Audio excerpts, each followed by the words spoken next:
Folks, it's Damien reporting live from the You Might Know Her From Patreon, here on the regular feed to let you know that Anne and I just dropped a Shooting the Shet episode where we are talking about the most recent finale of Survivor. We're talking about John Travolta at Cannes, however you say it. We're talking about toilet paper choices in our households. We are talking about lots of different pop culture ephemera, and we want to see you over there. So it's the best way to support us if you want to keep having us come back weekly in your ears. And if not, then just enjoy this little preview. Okay, Damien, we've been going back and forth about this and realized that we haven't spoken about it on the record. And I felt like it was the perfect thing to talk about on today's Patreon episode. We haven't talked about John Travolta at Cannes. He is looking so good in that beret. I am so proud of the insanity he continues to bring. The old Hollywood energy where he just has absolutely no ability to assess how he comes off in the real world. He's acting. It's the, I was going to say it's the Aziz Ansari. It's the what? It's the Adele Dazeem of it all. Do you know? It's like the same part of him that made the Christmas album with Olivia Newton-John, one of the best things they've ever but also, done like, together. It wasn't that long ago. No. It's like he... It wasn't like at the height of their fame. No. It was like in 2012. I love this man. He has a new look, and his explanation for wearing a variety of different berets, along with what he has not acknowledged is fake facial hair, is that he is now playing the part of a director. And so he wanted to differentiate this style, and that directors used to wear berets. And so he wanted to differentiate his style since he was an actor playing a director at this point in his life, because he has released a 60-minute film called Propeller, and I forget the subtitle. And I was like, oh my God, he released a movie starring him and his daughter. And it's like the story of a kid. It's basically, what is that? What is the Steven Spielberg movie where he's like... The Finkelsteins? That's not right. But The Fabelmans. The Fabelmans, It's like his Fabelmans moment of like how he fell in love with flight and airplanes. And it's only an hour, and it looks like an ad, like an old-timey ad mixed with like, I feel like one of the shots, I don't know if we talked about this, one of the shots is like, looks like a miniature plane that somebody's like hand flying that they filmed. So I was like, oh, he's using miniature. He's probably using AI. It doesn't, it's unclear if it has a plot. It seems horrible, but like also I feel like we have to go see it. Like we have to go in the theater. Like, folks, if you live in New York, should we go do a screening together? Oh my God, yes. And because I got to use my AMC list because I've been making a list of expenses if you really want to know that tea. And I was like, I need to cut my New York Magazine subscription. So sorry to New York Magazine, but I was like, trying to support them when they went behind a paywall, because I historically have loved Vulture and The Cut, and I do still like reading it, but like I really have, like I always save things in like a folder of like read this later. And I was like, I have not read anything from Vulture in like a year.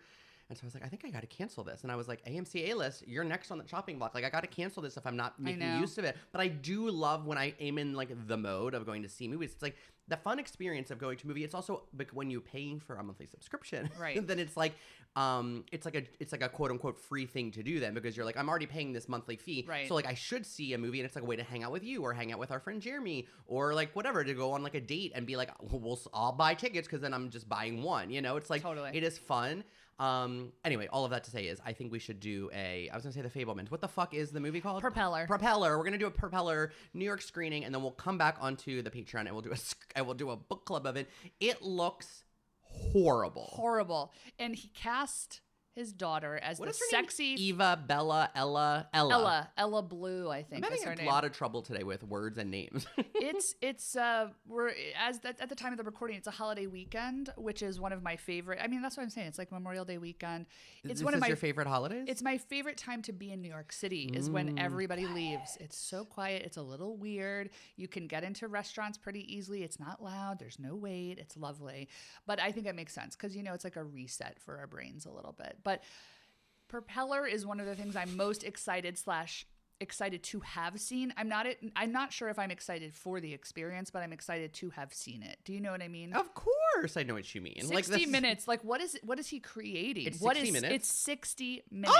Oh my God. You know what else is the length of 60 minutes? Dumbo, babe. 64 minutes. For years, I said it was like 84 minutes. That was my bit. And then I looked recently and it was 64. And I was like, well, because I used to say that movies needed to be shorter. Everything is 2+ hours now. Yeah. And I do think that there is a kill your darlings involved in the edit process. You know, I know art is art, but I don't think that every auteur should be making a 3.5-hour movie. Sorry to Martin Scorsese. Like, I think he is brilliant, but I think there is something to be said. You know, like, if you're making the amount of money you're making to make a movie, then there is, let's consider, like, the consumer and the audience. And I will say that 60 minutes sounds great. So now I'm even more intrigued because that sounds, me and you will go for a drink with our Patreon listeners somewhere close by to an AMC. We'll pop an edible. Yeah. I'm not going to bring, well, I'll bring enough for everybody if you show up to a screening. This is free drugs that are being passed out at an AMC. I'm going to cut 10 milligrams in half, though, so that way, because you don't need more. Yeah. We'll all take it an hour before so that it will hit right as we're watching previews. Then we'll be munching on popcorn, watching Propeller, and then we'll all come back on the Patreon to discuss. I'm really concerned about it. Not concerned. I'm excited, but I think it's going to be horrible, and that is exciting to me. Yeah. Also, I didn't see this for him because he was such a mainstream star. Yes. And is still, I think he is a forever A-list person. He's just like a Faye Dunaway. Like, it doesn't matter, or a Barbara Streisand. It doesn't matter, like, how kooky you get. Like, you are, like, always going to be the gold standard in terms of you were a movie star at the height of your fame. You were the most beautiful. You represented like a decade. Yeah, more, right? Like 70s into, and then also, and then the 90s, and then I had a feel very 90s moment with like, it's like Pulp Fiction gave him then a whole, and I remember people talking about his revival, and I was so into it, Renaissance, and I was so into it, and then it's like, wow, then he like made an album with Olivia, and I was like, that seems weird, and then the Scientology stuff, and like then there was like the thing. I remember there was like that picture before AI kissing a man on like the tarmac. Oh yeah, and also the picture of him at the gym with some guy at 3 a.m. that was like, "Hey, bro, working out at a Planet Fitness." It was like 3 a.m, and we were all like, "Yeah, we get it." Yeah. I love him. I will never not love this man. Comment me in the comments. Tell me the reasons why I shouldn't, and I will have reasons to come back at you why I love John Travolta. Is his son Ben going to make an appearance? Absolutely. So Ben, is this okay to say? No. Okay. So anyway, you can't say it. You can't say it. I wanted to say it too, but you can't say it. But anyway, Ben is the child that he and Kelly Preston had after their other child passed. And so and like the stuff around the other son was very complicated and sad. And obviously, I don't know the nuances, but I did want to say, and I don't know if you know this because I was unfamiliar with this person's work, but Rex Smith. Do you know who that is? Rex Reed? No, Rex. Obviously, I know Rex. Who's Rex Smith? Isn't Rex? Rex Reed that's Robert Reed. I'm sorry. Rex Reed. Who is Rex Smith? No, I don't know who Rex Smith is. Rex Smith. No, go. Is it his trainer? No. No. Okay. This person is like a singer. I think was a Broadway actor. No, I don't know. Or is a Broadway actor. I think he is still alive and with us and working. And I think also maybe had like a teen idol, some version of a teen idol career in the 70s. Like maybe was a lesser known like Leif Garrett type. Okay. I feel like there's a lot of other people like that, but I can't. The names are all escaping me. But like along in the same conversation with like the Cassidys and stuff. Okay. He and his voice, according to what I've heard from the streets, were used, and I don't know if this is documented because I didn't Google it. Where his singing voice was used to sweeten John Travolta's singing voice in Grease. So obviously it's John singing, but I think it was maybe used for certain notes, or maybe used just like underneath to give it maybe a better tone for like the headphones, which is like, I'm very into it because it's like, it's like, I think I just watched, I'm sorry, going off a little bit off script, but I just watched Gypsy, the Rosalind Russell version, which I had never seen. And I had seen like clips, at like clip nights, like Pieces and like other bars that would play things, and I was always like, I remember being like, what is this? And you would like cross-eyed at like 2 a.m. and you'd be like, it's Gypsy, it's not like what? And I'd be like, yeah, I gotta watch it, or like probably lied and said I did. Anyway, but like I just read that people were always like, she lip synced, and then I was reading about it, and it was like she apparently recorded all her vocals. Yes. And then they did use another woman's voice, and I'm so sorry, it's not Linda Pearl, but it's someone like that. It's like a Linda Larkin or something. We'll put her name in the show notes.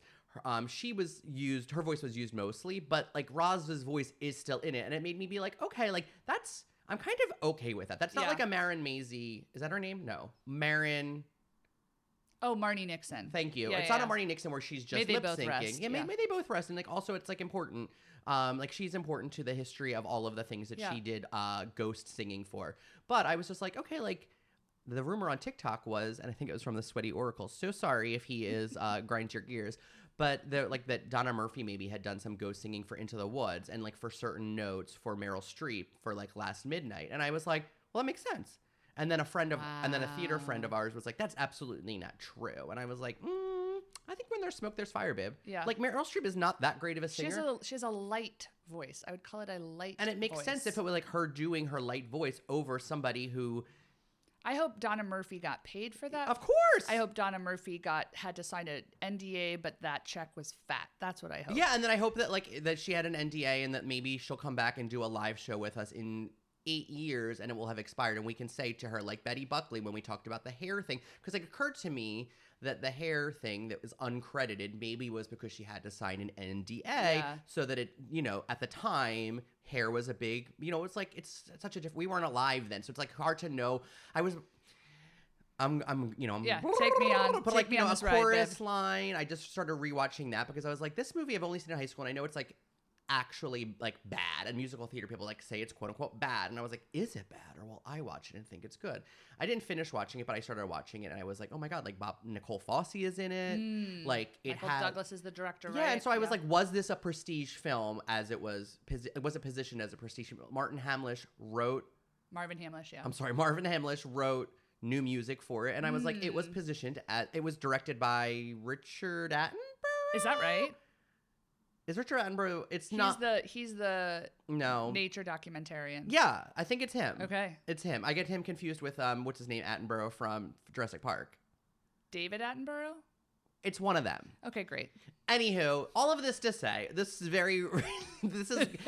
how my brain works. And we're not going to fact check men. We're not going to put that in the show notes, just to let you know. I love Anne because she is the only person in my life who will look at me and listen. And sometimes I'm like, right? And then she'll be like, well, no, I don't know what you're talking about. But she listens and tries, and I love it. Anyways, thanks for going on that journey. The point of all of this is allegedly Rex Smith sweetened John Travolta's voice, and I'm into it. I love this. I can't wait to do a little deep dive on him. No, Rex Reed, who I was thinking of, and I think he did just recently die. So I'm just going to say rest in peace, Rex Reed. Okay, folks, that was just a little sneak peek talking about John Travolta, one of our favorites. If you want to hear the rest of the episode, go over to the Patreon, subscribe. It's the best way to support us, a independently produced podcast here, trying to curate content that you will love and like and listen to. So go over there, check it out. We're talking about the Survivor finale. We're also talking about toilet paper. We kind of get heavy talking about ethics and conscious consumerism. But I think it's a conversation worth having, and I'd love for you to engage with it if it wets your whistle. So we will see you over there.